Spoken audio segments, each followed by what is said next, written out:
Así que vamos a continuar aprendiendo acerca de la verdad. Esto es Historia de la Iglesia de Cristo. Estamos en la lección número 35, que lleva por título En las profundidades de la degradación papal. Vamos a Apocalipsis capítulo 2 y le vamos a dar lectura a toda la carta, es decir, de los versos 18 hasta el 29. Si usted gusta acompañarme, si no, sígalo con su vista. Y dice la palabra de Dios así: y escribe al ángel de la iglesia en Tiatira, el Hijo de Dios, el que tiene ojos como llama de fuego y pies semejantes al bronce bruñido, dice esto: yo conozco tus obras y amor y fe y servicio y paciencia, y que tus obras postreras son más que las primeras. Pero tengo unas pocas cosas contra ti, que toleras que esa mujer Jezabel, que se dice profetiza, enseñe y seduzca a mis siervos a fornicar y a comer cosas sacrificadas a los ídolos. Y le he dado tiempo para que se arrepienta, pero no quiere arrepentirse de su fornicación. He aquí, yo la arrojo en cama y en gran tribulación a los que con ella adulteran, si no se arrepienten de las obras de ella. Y a sus hijos heriré de muerte, y todas las iglesias sabrán que yo soy el que escudriña la mente y el corazón, y os daré a cada uno según vuestras obras. Pero a vosotros y a los demás que están en Tiatira, a cuantos no tienen esa doctrina, y no han conocido lo que ellos llaman las profundidades de Satanás, yo les digo, no os impondré otra carga, pero lo que tenéis, retenedlo hasta que yo venga. Al que venciere y guardare mis obras hasta el fin, yo le daré autoridad sobre las naciones, y las regirá con vara de hierro, y serán quebradas como vaso de alfarero, como yo también la he recibido de mi Padre, y le daré la estrella de la mañana. El que tiene oído, oiga lo que el Espíritu dice a las iglesias. Sí. El material en el que nos basamos, querido hermano, desde que empezamos, va versículo a versículo de todas las cartas. Por si usted piensa que en algún momento, no sé, puede llegar a ser un poco repetitivo, la verdad es que no. El material claramente nos indica un verso tras otro verso, escudriñarlo. El día de hoy, la enseñanza del día de hoy es el versículo número 21. Pero primero, a lo mejor usted le llamó un poco el título, dice en las profundidades de la degradación papal. Primero vamos a comenzar informándonos un poco de lo que aconteció en esta época en relación al título del tema de esta mañana, y después lo vamos a aplicar a nuestras vidas.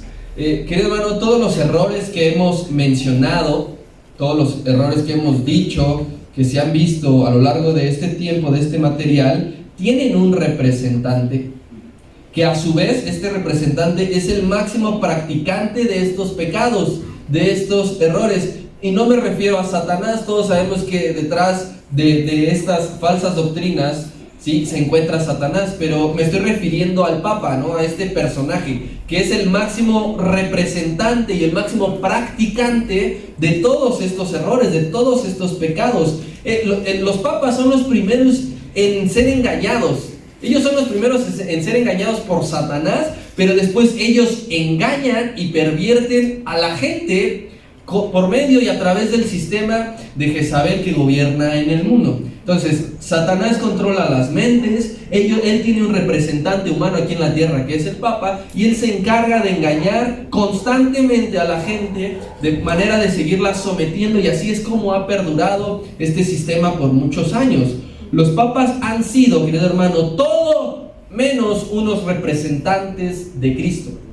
Los papas son todo menos aquella figura en la cual nosotros podemos decir verdaderamente este hombre nos enseña lo que es ser seguidor de Cristo, verdaderamente este hombre es ejemplo de cómo debe uno padecer por causa de Cristo. No podemos ocupar la vida siquiera de un papa como ejemplo, que usted pueda decir, bueno, yo conozco que tal papa de tal tiempo, de tal historia, sí fue un buen representante. No hay uno solo en el cual digamos, este hombre es el ejemplo. Pero si usted va a la palabra de Dios, encontramos grandes hombres en la fe, de los cuales sí son dignos de que imitemos su fe.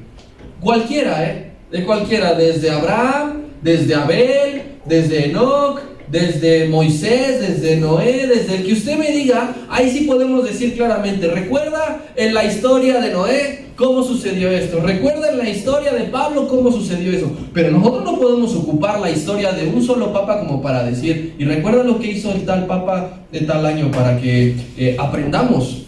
Estos hombres, querido hermano, de Roma, han sido ladrones, estos hombres de Roma han sido violadores, estos hombres de Roma han sido asesinos, entre muchas otras cosas. Y cualquiera pudiera decir, bueno, pues en la palabra de Dios también vemos asesinos. Sí, también vemos asesinos. También vemos ladrones. Sí, también vemos ladrones. También vemos violadores. Sí, también hay violadores. ¿Sí? Pero la diferencia es que estos hombres de Roma siguen así con su vida hasta morirse y heredan el sistema, y el que sigue hace exactamente lo mismo. Y aquí nosotros podemos ver que la palabra de Dios enseña algo bien importante, que se llama arrepentimiento.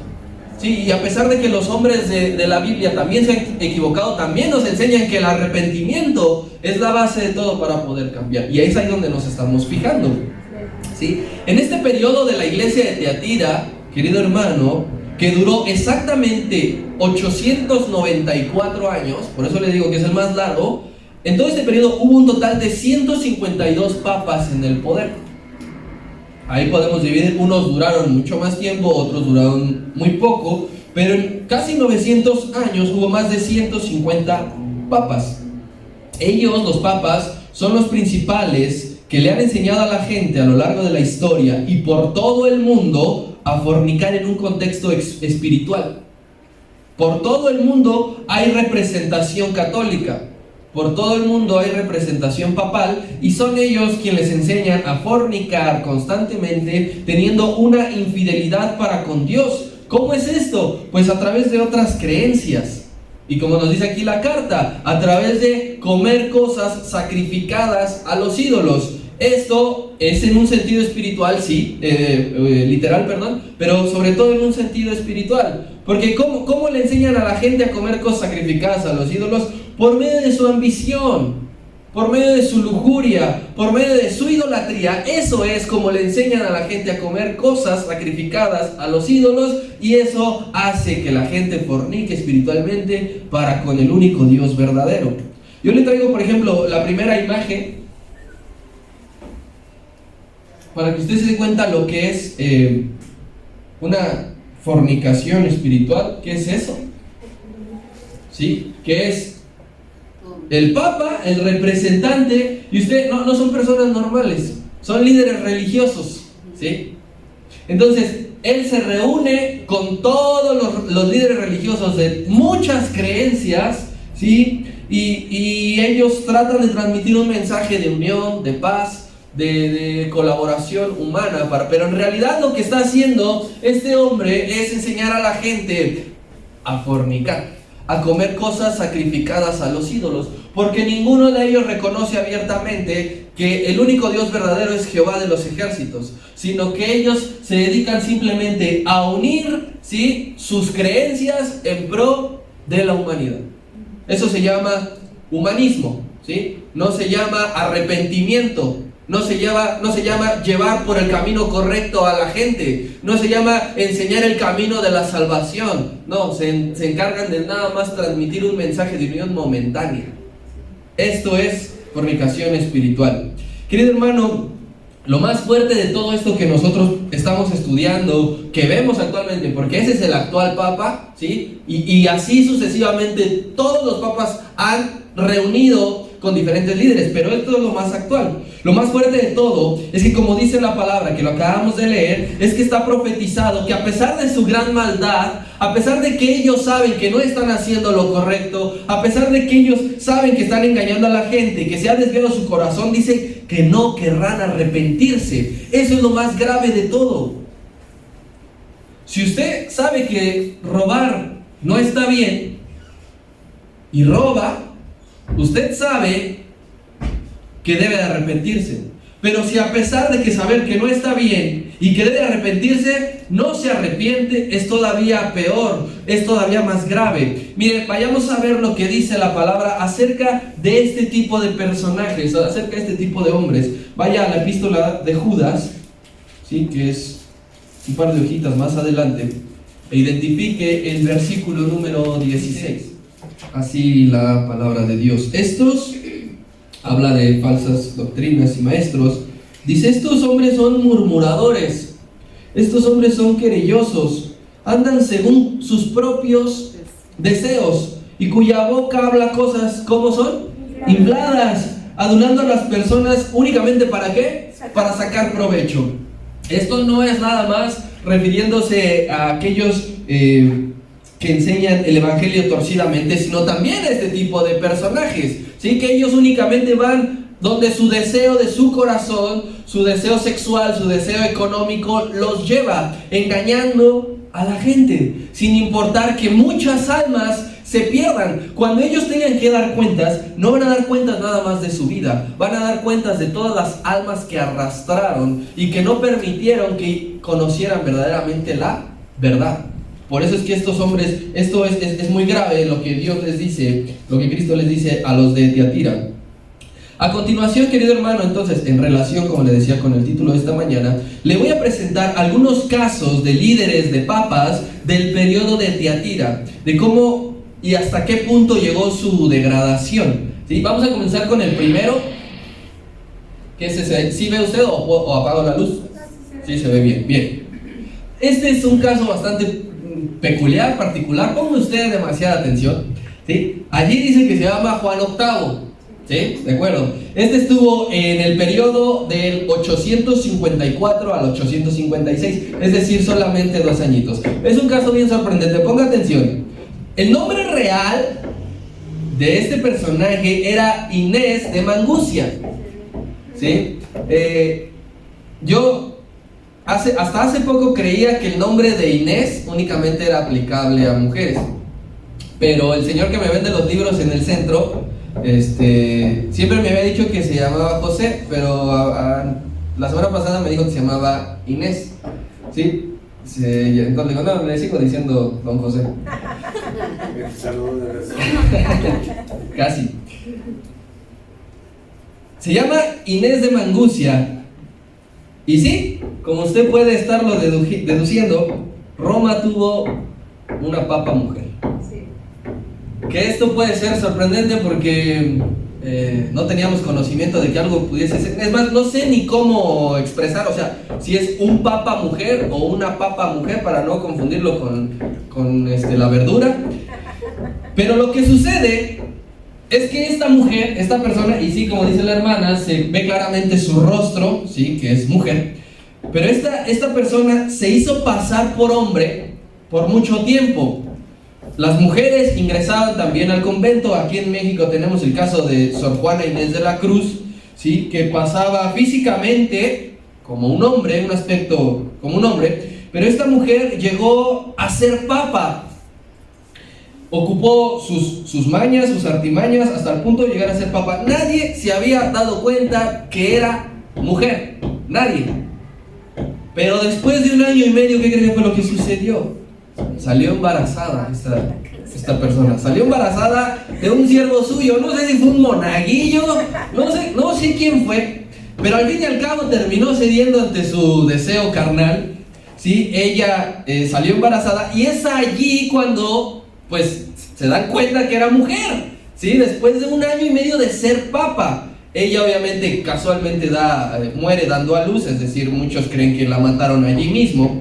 Y tras este caso, Roma hizo algo para no volver a cometer un error de estos. Ellos diseñaron una silla que se sigue ocupando actualmente, donde el que es electo papa se sienta y deja expuestas sus genitales, sus zonas blandas, y así ellos pueden corroborar que es hombre y no mujer, para que no se las vuelvan a aplicar. O sea, este caso es uno de los más sorprendentes de todos. Le traigo otro caso, es el siguiente. Este se llama Sergio II, este sí es hombre. Bueno, ya de aquí los que veremos sí son hombres. Él estuvo del año 904 al 911 en el papado, pero este señor era conocido como el monstruo. Hay 2 maneras de que a alguien se le ponga el título de monstruo: o es muy feo o es muy malo. Feo no sé si fue, pero malo sí, porque llegó al poder por medio de asesinar a su contrincante directo. ¿sí? Él competía con alguien más, así que él se las ingenia y mata al que era su competencia, y ya estando él en el cargo, vivió y engendró hijos con una prostituta. Él decía que se basaba en la historia de...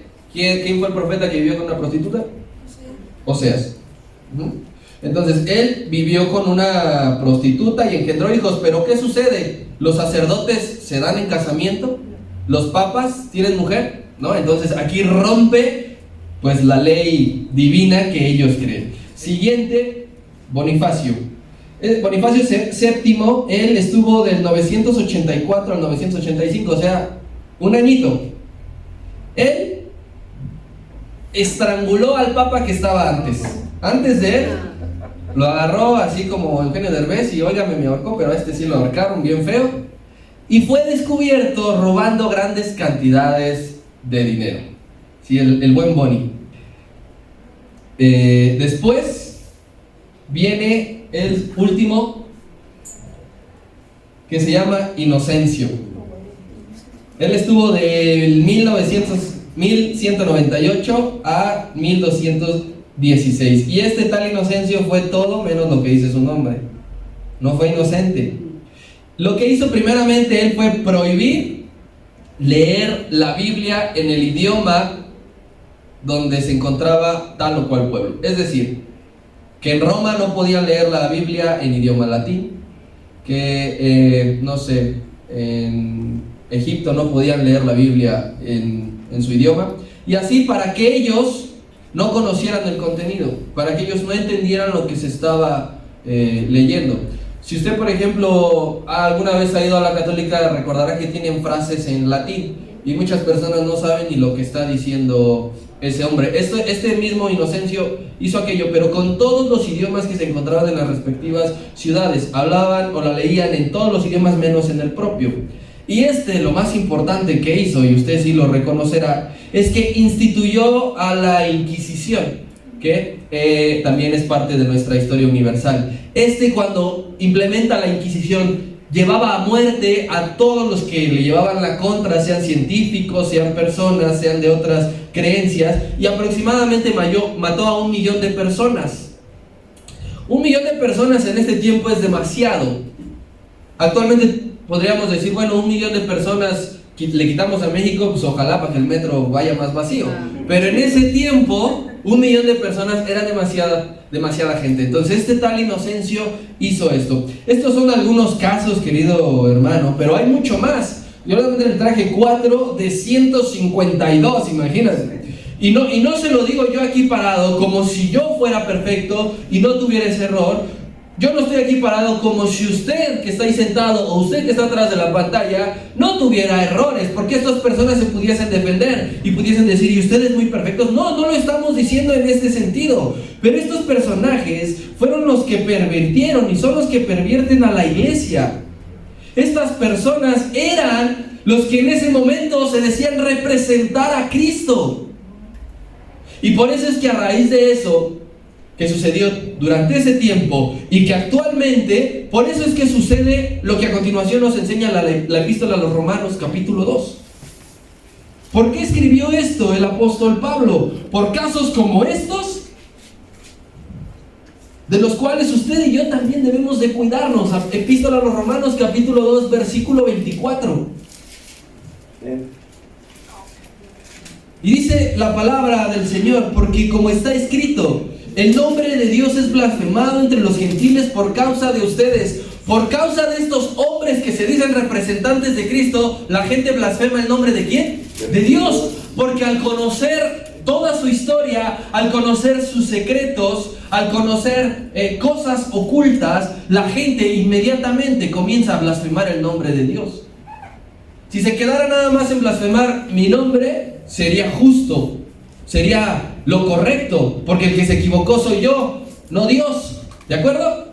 Pero la gente que dice, no, tú no me importas, a mí, al que voy a blasfemar entonces es a Dios, ¿sí? Te dice seguidor, representante de Cristo, y mira esto, y mira aquello. Entonces, por eso el apóstol Pablo nos está diciendo, hay que cuidarnos, porque por causa de nuestros comportamientos, por causa de nuestras decisiones, por causa de lo que nosotros hacemos, es que Dios sale perjudicado. No sale perjudicada tu persona, no sale en mayor sentido. Sí, aquí lo que nos importa es que el nombre de Dios no sea blasfemado. Y nosotros tenemos que colaborar con eso. No es nada más la historia de estos hombres. Estos hombres sí, en su momento le darán cuentas a Dios y sirvió para que la gente se alejara de Dios. Pero ahora que nosotros estamos en este tiempo, debemos de aprender de eso, querido hermano. Debemos de aprender de eso para que el nombre de Dios no siga siendo blasfemado. Y como yo se lo dije en la mañana, hace un momento, como yo lo acabamos de leer, lo más triste es que sigue pasando actualmente. El nombre de Dios sigue siendo blasfemado por acciones como esta, y sobre todo, ellos no quieren arrepentirse. Ellos no quieren dejar de hacer lo malo. Siguiente imagen actual. Miren, este hombre fue uno antes del que está ahorita. Este abandonó. Y la noticia dice: un informe acusa a Benedicto XVI de inacción en 4 casos de abuso sexual cuando era arzobispo en una iglesia de su país natal, que es Alemania. O sea, él sabía de casos de abuso sexual, ¿y qué hizo? Nada. Siguiente, ya del actual, del de ahorita.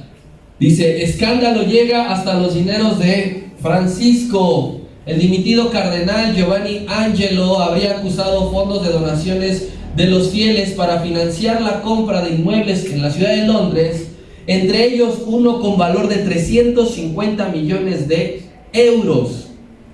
No de pesos mexicanos como el que traemos ahorita en la bolsa, no de dólares, de euros, la moneda más cara, de mayor denominación del mundo. Sí, que esto acusó un cardenal de decir: a la Iglesia Católica le llegan millones y compra propiedades, por ejemplo una que está en Londres con valor de 350 millones. Londres es una de las ciudades más caras para vivir. Por eso es que le digo que sigue pasando, por eso es que le digo que ellos no quieren arrepentirse, ellos no aprenden de los errores de sus antepasados. Nosotros, le digo, tomamos la palabra de Dios y vemos que un hombre se equivocó en un capítulo, pero vemos que más adelante le pide perdón a Dios y corrige su vida.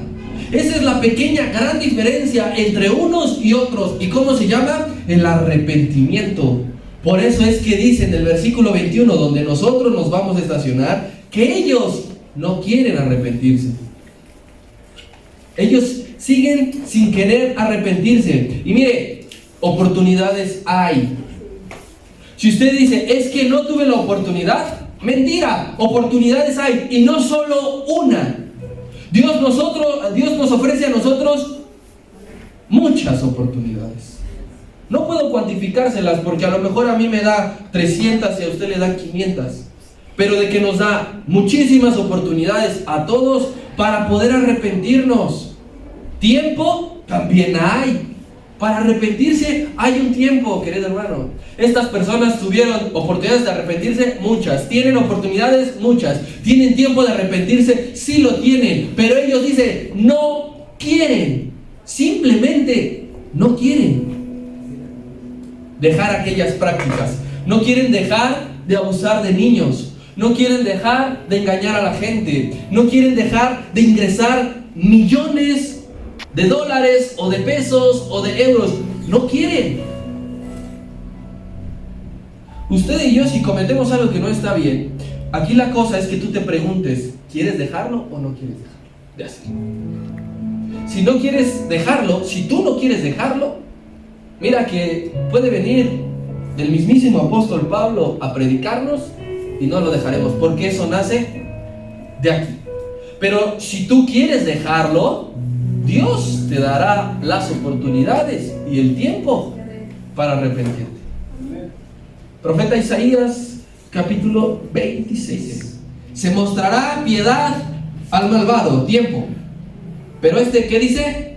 No aprenderá justicia. En este tiempo el malvado no aprenderá justicia. En tierra de rectitud hará iniquidad y no mirará la majestad ¿de quién? de Jehová. Dice, se va a mostrar piedad al malvado. Habrá un tiempo para que te arrepientas. Habrá oportunidades para que te arrepientas. Tú siendo malvado, estos hombres siendo malvados, gozaremos de un tiempo específico para poder arrepentirnos. La cosa es que ellos no quisieron. Y aquí la palabra nos enseña en muchos casos que el arrepentimiento es clave. Ellos dicen, no mirará. ¿Qué significa no mirará? O sea, no se darán cuenta. Ellos no notarán que si no les ha pasado nada en ese momento, que si no les ha pasado nada hasta ahora, es porque aún tienen tiempo. Ellos pueden decir, es que llevo años practicando lo malo, haciendo lo malo y no me pasa nada. Disfruto del dinero que tengo, sigo robando, no he pisado la cárcel. ¿Sabes cómo se llama eso? Se llama que Dios te está dando un tiempo para que tú te arrepientes. Para que tú te arrepientas. Se llama mera y pura bondad. No es porque no te vaya a pasar nada. No es porque no tengas que dar cuentas de algo. No, es que Dios te está extendiendo ese tiempo para que te arrepientas. Para que después no digas, no supe, no tuve, no sabía. Es un tiempo que Dios da. Versículo 21, allá nos estamos adentrando. Apocalipsis 2, 21. Mira, dice, y le he dado tiempo. Cristo está diciendo a la iglesia en Tiatira, a estos hombres que han hecho esto, que han pervertido, les he dado tiempo para que se arrepientan. Pero siempre he recibido un no por respuesta. No quieren arrepentirse de su fornicación, de su idolatría, de su ambición, de sus borracheras, de su robo, de sus asesinatos. No quieren. Les he dado un tiempo. Se refiere, querido hermano, a un lapso de gracia. Eso de le he dado un tiempo se llama lapso de gracia. Este lapso de gracia es de tiempo variable. ¿Qué es esto? Es decir, que el tiempo que Dios da no es fijo. ¿Por qué? Porque no hay un lapso para todos de 10 años, por ejemplo. Que la Biblia nos diga y nos enseñe. Y tendrá cada uno de los hombres de la tierra 10 años en total para poderse arrepentir de sus obras. Si no lo hace, será condenado. No. El lapso de gracia es variable, querido hermano, porque Dios es quien lo otorga en su justicia a cada uno de nosotros, con un fin. Eso es lo importante. Lo importante no es el tiempo. Si tú supieras que tienes 10 años para arrepentirte, dirás, bueno, yo 9 me voy a destrampar y en el año 10º me arrepiento. Por eso es que Dios no nos revela ni establece un tiempo fijo para cada uno, pero sí lo que nos dice, el tiempo que yo te otorgue a ti únicamente es para que llegues al arrepentimiento. Procede al arrepentimiento. Este tiempo de gracia, este lapso de gracia, querido hermano, no es para que se tenga más tiempo, más chance de hacer más dinero ilícito. No puedes decir, bueno, en lo que llega mi límite voy a hacer más dinero. En lo que estos hombres, en lo que llega mi tiempo voy a abusar más de niños. ¿Sí? En lo que llega mi tiempo voy a robar más dinero. No, este tiempo no es para que se siga uno destrampando. No es para que digas, todavía tengo tiempo de gracia, voy a probar tal o cual pecado. No lo he hecho, pero he visto que la gente lo practica. Me lo han recomendado, dicen que está muy bueno. Y como no ha llegado mi tiempo, pues lo voy a hacer. Este tiempo no es para eso. Segunda carta del apóstol Pedro, versículo número 9. Segunda carta de Pedro, capítulo 3, versículo 9. Y dice así: el Señor no retardará su promesa, según algunos la tienen por tardanza, sino que es paciente para con nosotros, no queriendo que ninguno perezca, sino que todos procedan al arrepentimiento. Entonces, ¿por qué el Señor nos otorga un tiempo de gracia? Porque quiere que procedamos ¿al qué? Al arrepentimiento. Y lo que sucede es que estas personas, lo que sucede es que a veces también nosotros decimos, no, Dios está retardando sus promesas, Dios está retardando su juicio. Es tiempo todavía de seguirme la cotorreando. Es tiempo de pasármela bien todavía. Pero el apóstol Pedro nos está enseñando, yo nada más te recuerdo una cosa, que Dios quiere que seas salvo. Dios quiere que seas salvo tu vida. Mira, que si el Señor no nos diera este tiempo de gracia, la palabra enseña en otra porción, que ninguno nos salvaríamos. Ninguno seríamos salvos, ¿sí? Entonces el sacrificio de Cristo sería en vano. Si nadie se salva, el sacrificio de Cristo sería en vano. Pero como el Señor quiere que todos procedan al arrepentimiento, dice, ahí va este tiempo de gracia. Querido hermano, todos tenemos que tener claro dos verdades espirituales que vienen en Apocalipsis 2:21. Primeramente, el arrepentimiento. El arrepentimiento es un deseo primero. Para que tú te arrepientas es porque deseas hacerlo. Nunca vas a tener un revólver en la 100 donde te digan, y arrepiéntete ahorita, porque eso no es arrepentimiento. El arrepentimiento comienza con un deseo. Al arrepentimiento lo sigue una intención. Tú quieres, tú deseas. Pero sobre todo, querido hermano, el arrepentimiento no se puede quedar en un deseo o en una intención. El arrepentimiento es un cambio. Arrepentimiento sin cambio no es arrepentimiento. Este cambio va a nacer desde lo más profundo de tu corazón, desde lo más hondo de todo tu ser. Allí va a nacer el arrepentimiento para que uno deje de hacer habitualmente lo malo. El pecado es una práctica constante, habitual.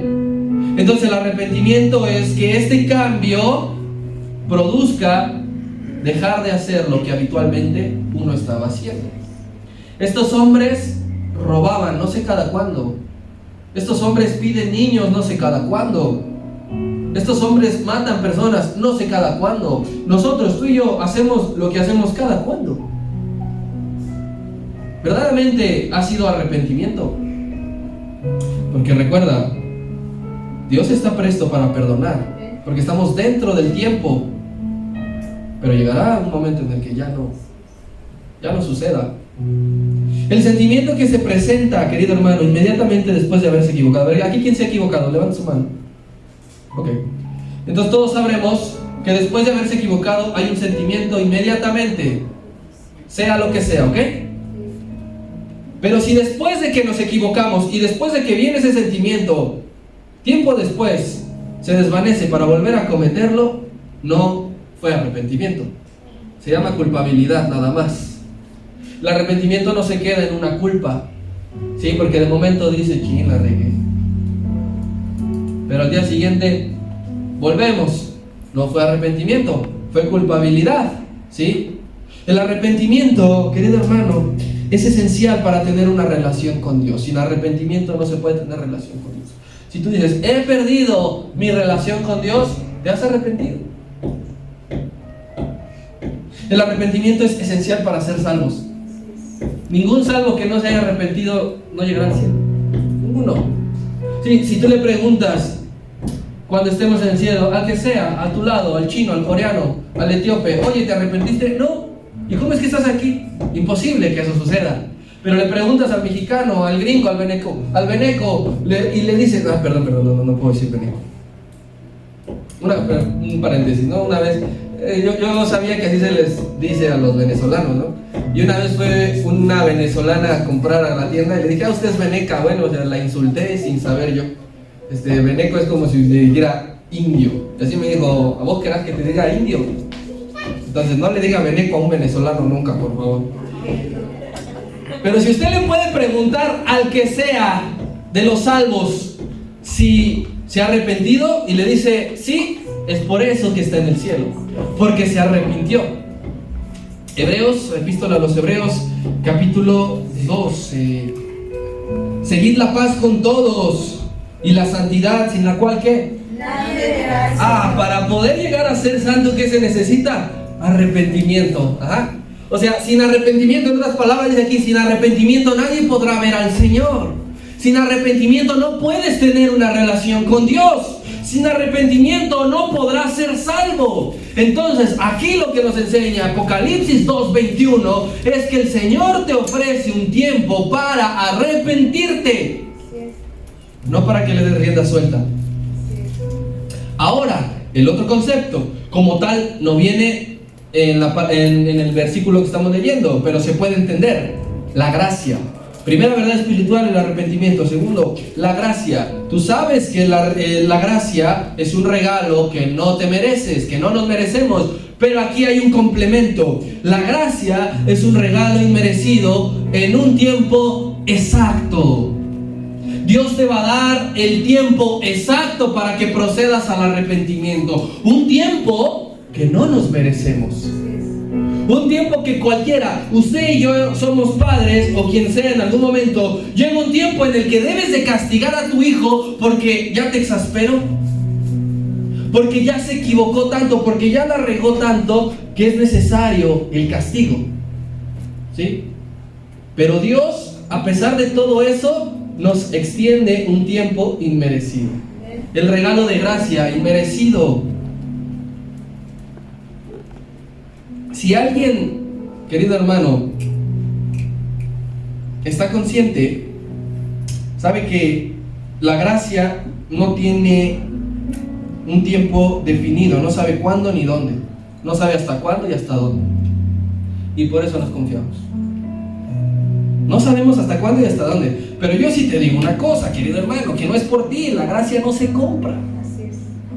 Sí, o sea, tú no vas a la tlapalería y le dices al Señor, ¿me vendes un kilito más de gracia? Porque lo que voy a hacer a continuación no está bien y la necesito. ¿Sí? Solamente sabe Dios hasta cuándo y hasta dónde tendremos oportunidad. ¿Hasta cuándo y hasta dónde? Tú puedes decir, estoy joven. A un joven se le puede cortar el tiempo, si Dios quiere. Si Dios quiere. El tiempo de gracia para arrepentimiento, querido hermano, ha aplicado primero en el Antiguo Testamento para con Dios. Dios era quien extendía este tiempo. Pero en el Nuevo Testamento y actualmente es Cristo el que otorga este tiempo de gracia. Desde siempre ha existido un tiempo de gracia para arrepentimiento. ¿Desde cuándo? Desde que el hombre pecó. Desde que el hombre pecó por primera vez, Dios implementó un tiempo de gracia para arrepentimiento. Vea, algunos ejemplos, vamos. Al Antiguo Testamento primero. Noé con el arca. No sabemos, como le decía, el tiempo de gracia es variable para cada uno de nosotros. Para cada generación es variable. Mire, no dice un tiempo exacto de cuánto fue la gracia en este primer ejemplo que yo le traigo. No dice, pero vamos a darnos una idea. Génesis capítulo 5, verso 32. Dice así: y siendo Noé de 500 años, tuvo 3 hijos, a Sem, a Cam y a Jafet. Génesis 7:6. Dice: era Noé de 600 años cuando el diluvio de las aguas vino sobre la tierra. No dice exactamente que el tiempo de gracia fue, pero aproximadamente entre que tuvo sus 3 hijos y que empezó el diluvio pasaron 100 años. Ajá. Fue un periodo largo. 100 años es una vida completa. Muchos ya no vivimos 100 años. De hecho, se acaba de morir la semana pasada la persona más longeva del mundo, se murió con 119 años. ¿Sí? Pero nosotros estamos muriendo 70, 80, ¿no? Si llegamos a buen tiempo. Entonces, de este primer lapso de gracia que fueron 100 años, es una vida. Todos esos años, querido hermano, Dios le dio oportunidad a la humanidad, no para que siguiera pecando. Dios le dio la oportunidad a los hombres de que creyeran lo que Noé les decía. Les decía, es que Dios me ha dicho que va a traer un diluvio, por eso estoy construyendo esto. Pero aquí la cosa es que dice que en ese tiempo de gracia, ninguno se arrepintió. Ninguno dijo, está bien, te creo. Está bien, ¿sabes qué? Como que es cierto lo que siento en mi corazón, que lo que dices me está moviendo. No, ninguno. En 100 años, ninguno. Y todos murieron. ¿Sí? Dice que cerró la puerta, no la abrió Dios jamás.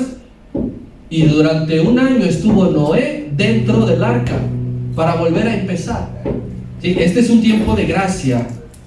En el Nuevo Testamento, querido hermano, el tiempo de gracia, hay casos donde duraba un día o duraba tan solo unos minutos, como fue en el caso de estos hombres que le voy a mostrar, que en su mayoría sí accedieron al arrepentimiento cuando tuvieron la oportunidad que Jesús se las presentó.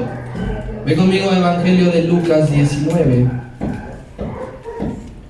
Este primero, un día tuvo, un día de gracia. Cualquiera puede decir, oye, pero ellos tuvieron 100 años y a mí me estás dando un día. Ni modo, hijo, por algo Dios hace las cosas. Lucas 19:5 primero. Fíjate de este pequeño personaje, literal pequeño. Y dice así: cuando Jesús llegó a aquel lugar, mirando hacia el árbol, le vio y le dijo: Zaqueo, ven, date prisa, desciende, porque ¿qué dice? Hoy es necesario que pose yo en tu casa. Vea el versículo número 9 de ese capítulo. Y dice, Jesús le dijo a Zaqueo, ya dentro de su casa: hoy ha venido la salvación a tu casa, por cuanto también él es hijo de Abraham. ¿Cuánto tiempo le dio para acceder al arrepentimiento? Un día, querido hermano. Mientras el Señor Jesús fue a su casa a comer, mientras dice que todos le criticaron por entrar a casa de un pagano, de un pecador, el Señor le dijo: atención, todos aquí, reúnanse. Hoy ha venido el tiempo de gracia para este hombre. Gloria a Dios. Y dice: Señor, le voy a regresar 4 veces más al que le he robado. Accedió al arrepentimiento. No tuvo 100 años. Fíjate, querido hermano, los que tuvieron 100 años, ninguno se salvó. Y este que tuvo un día, dice: perdón porque me he equivocado y he robado. Gloria a Dios. Ese mismo libro, capítulo 23. Dice así el Señor, la palabra: llevaban también a Jesús con él a otros 2 que eran malhechores para darles muerte. Versículo 39. Y dice: y uno de los malhechores que estaban colgados le injuriaba, diciendo: si tú eres el Cristo, sálvate a ti mismo y de paso a nosotros. Respondiendo el otro que estaba crucificado, le reprendió y le dijo: ni aún así temes a Dios, estando en esta misma condenación. Nosotros, a la verdad, justamente padecemos, porque recibimos lo que merecieron nuestros hechos, mas este ningún mal hizo. Y dijo a Jesús: acuérdate de mí cuando vengas en tu reino. Y Jesús entonces volteó y le dijo: de cierto te digo que tú has accedido al arrepentimiento, que tú tomaste y entendiste el tiempo de gracia, y estarás conmigo en el paraíso. Tuvieron minutos, querido hermano. No sé, el Señor Jesús estuvo quizá 3 horas colgado, pero estos, cuando se decidieron a hablar, tuvieron minutos. Uno no entendió.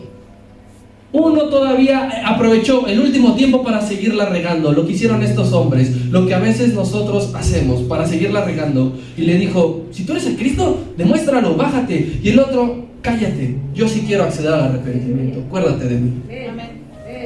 Entonces, querido hermano, no sabemos si tendrás 100 años, no sabemos si tendrás tu vida completa para acceder al arrepentimiento, no sabemos si tendrás un día más o si tendremos minutos más. Pero aquí hay que acceder al arrepentimiento. Toma ese tiempo de gracia. El tiempo de gracia tendrá también, aquí te voy a dar el último ejemplo, tendrá fin. Y este tiempo de gracia lo marcará la gran tribulación. La gran tribulación, nosotros la leemos en el Apocalipsis y suena terrorífica y suena terrible, sí, pero los ojos espirituales ven el último chance de tiempo de gracia, el último chance para acceder al arrepentimiento. La gran tribulación, recuerda, hermanos, este periodo de angustia que jamás va a vivir la humanidad, jamás. Ha vivido pestes, ha vivido destrucción, ha vivido temblores, pero nada comparado con lo que vendrá en la gran tribulación. Será la última oportunidad para toda la humanidad para proceder al arrepentimiento. Y tendrán aquí, si dice, ¿cuánto tiempo? ¿Alguien sabe cuánto tiempo? 3 años y medio, 42 meses. La gente tendrá, la iglesia ya no estará, la iglesia ya estará arrepentida, pero sí, arrebatada, perdón, pero ya será para la gente que quede la última chance. Y Dios dice, tendrás 3 años y medio para creer y acceder al arrepentimiento. Apocalipsis 7. Entonces uno de los ancianos habló diciéndome, estos que están vestidos de ropas blancas, ¿quiénes son? ¿De dónde han venido? Y yo le contesté, Señor, tú lo sabes. Y él me dijo, estos son los que han salido, ¿de dónde? Y han lavado sus ropas y han emblanquecido de la sangre del Cordero. Dice, estos que están aquí fueron los últimos que accedieron y procedieron al arrepentimiento. Esos que tú puedes ver aquí, querido Juan, esos que tú y yo veremos, queridos hermanos, son los últimos que accederán al arrepentimiento, que dirán: yo tomo ese tiempo de gracia. Como puedes ver aquí, el tiempo de gracia es variable para todos. El tiempo de gracia se extenderá hasta el final de la era de la humanidad. Pero aquí el punto no es cuánto y hasta cuándo. Aquí el punto es que decidamos tomar el arrepentimiento, que decidamos creer en la gracia inmerecida que el Señor nos ha otorgado. El arrepentimiento entonces consiste en reconocer verdaderamente que te has equivocado. No puedes tú decir que estás arrepentido y seguir sin decir que has vivido erróneamente. O si sigues haciendo lo mismo, no es arrepentimiento. Si tomas este tiempo de gracia, querido hermano, ya la armaste. Va a cambiar tu futuro, porque nos espera el cielo. Pero si no tomas este tiempo de gracia, tal como estos cientos de papas que vimos, te condenarás tú solo. Y entonces Dios dirá: vendré pronto a ti. Eso es lo único que recibiremos y escucharemos. Si no accedes al tiempo de arrepentimiento, si no tomas el tiempo de gracia, Dios suelta una advertencia: pronto iré a ti. ¿Cuándo? Ni tú lo vas a esperar, ni tú lo vas a saber, ni tú sabrás cuándo y dónde ni cómo me cayó, pero iré pronto a ti. Querido hermano, es mortal desperdiciar esta oportunidad. Si tú dijeras: es que no pierdo nada, pero está en juego tu salvación. Es mortal. Proverbios 1: por cuanto llamé y no quisiste oír, extendí mi mano y no hubo quien atendiese, sino que desechasteis todo consejo mío y mi reprensión no quisisteis. También yo me reiré de vuestra calamidad y me burlaré cuando os viniere lo que teméis. ¿Qué está diciendo Salomón como una figura de lo que Dios mismo nos dice? Yo te doy un tiempo. Si tú no quieres, después yo me reiré de ti. De cuando estés sufriendo, de cuando te venga lo que menos querías, yo me voy a estar riendo. No dice el Señor que va a estar llorando. No dice que va a estar lamentándose. ¡Oh, le dije! Dice que se va a estar burlando de nosotros. Ahora mismo, querido hermano, ahora esto mismo aplica perfectamente, no solamente a los papas que vimos, ¿verdad? Cualquiera puede decir: sí, cochinos, depravados, desgraciados. Esto aplica perfectamente también a nosotros. Ningún ser humano podrá decir que no se le dio plazo o que no se le brindó el tiempo de gracia. Ninguno. No será válida la justificación decir: no me diste oportunidad. Sí, cuando nos presentemos ante el gran tribunal de Cristo y que Él nos diga: ¿por qué hiciste esto durante este tiempo? Cuando yo muchas veces te hablé por medio de la oración, te hablé por medio de los cantos, te hablé por medio de las predicaciones en la iglesia, te hablé por medio de cuando gente te aconsejaba, ¿por qué no quisiste acceder? Y seremos como aquellos hombres cuando le decían al Señor: oye Señor, pero ¿cuándo te visitamos en la cárcel? ¿Cuándo te fuimos a visitar enfermos? A mí personalmente no, pero cuando se lo hiciste a alguno de mis siervos, a mí también me lo hiciste. Así lo mismo, Dios nos va a decir específicamente: ¿te acuerdas cuando tenías tal edad? ¿Te acuerdas cuando sucedió esto? Allí te mostré el tiempo de gracia. Allí te mostré un tiempo para que te arrepintieras, pero no quisiste. Vayan pasando, mis hermanos. Este versículo de Apocalipsis 2:21 habla, querido hermano, para 3 niveles. Número 1, para que la iglesia rectifique sus prácticas. Le habla Cristo a la iglesia para que rectifique sus conductas. Le habla Cristo a la iglesia para que rectifique sus enseñanzas. Iglesia, ¿qué estamos practicando? ¿Cómo nos conducimos? ¿Qué estamos enseñando? Querido hermano, si se ha estado mal como iglesia, se puede volver. Tiempo de gracia, el tiempo de gracia también es para la iglesia. Segundo nivel, este versículo habla para que los líderes tengamos un temor de qué y cómo se está predicando. No podemos caer en los mismos errores de antaño. No podemos. Muchas veces en la palabra Dios les decía, cometiste el mismo error que tus padres, que tus antepasados. Este nivel es para que nosotros definamos qué estamos compartiendo, qué se está enseñando, qué estoy enseñando yo, qué le estoy compartiendo a la gente. Y último nivel, este versículo habla a cada creyente de cómo estás creyendo el evangelio, cómo estás viviendo tu vida de fe, cómo perfectamente aplica el les di un tiempo para arrepentirse, pero no quisieron. Dios no te obliga a arrepentirte, hermano, no te sientas aquí forzado, porque eso no sería arrepentimiento. Si como iglesia nos hemos equivocado, tenemos tiempo de gracia. Si como creyentes nos hemos equivocado, tenemos tiempo de gracia. Yo nada más vengo aquí como un portador para recordarnos a mí mismo, a ti mismo, que Dios nos está extendiendo tiempo de gracia, pero no sabemos hasta cuándo. Los papas, sumados a sus falsas doctrinas, cometían aberración tras aberración. O sea, porque una cosa es equivocarte tú en lo que le enseñas a alguien, y otra cosa es equivocarte en lo que le enseñas a alguien, y más aparte con tu conducta. Si es nuestro caso, querido hermano, si hay algo oculto que nadie sabe, que nadie ve, aún estamos a tiempo de ya no llevarlo a cabo. Nadie puede cuantificarte el tiempo que resta de gracia. Ni yo, ni si regresaron los profetas, nadie te puede decir eso. Así que eso nos debe a nosotros a motivar, querido hermano, de estar más alerta. Solo te invito y te recuerdo lo siguiente que viene en Hebreos capítulo 4, y te vas poniendo de pie. Dice así: acerquémonos pues confiadamente al trono de la gracia para alcanzar misericordia y hallar gracia para el oportuno socorro. El tiempo, querido hermano, está extendido. El tiempo está. Lo que te acerca al trono de la gracia es el arrepentimiento. Sí, el escritor de Hebreos dijo: no que Dios se va a acercar a ti con el trono de la gracia. Él está diciendo: acerquémonos todos al trono de la gracia para alcanzar la misericordia que necesitamos y que requerimos. Y eso solamente es por medio y a través del arrepentimiento. Así que ahí cierra tus ojos.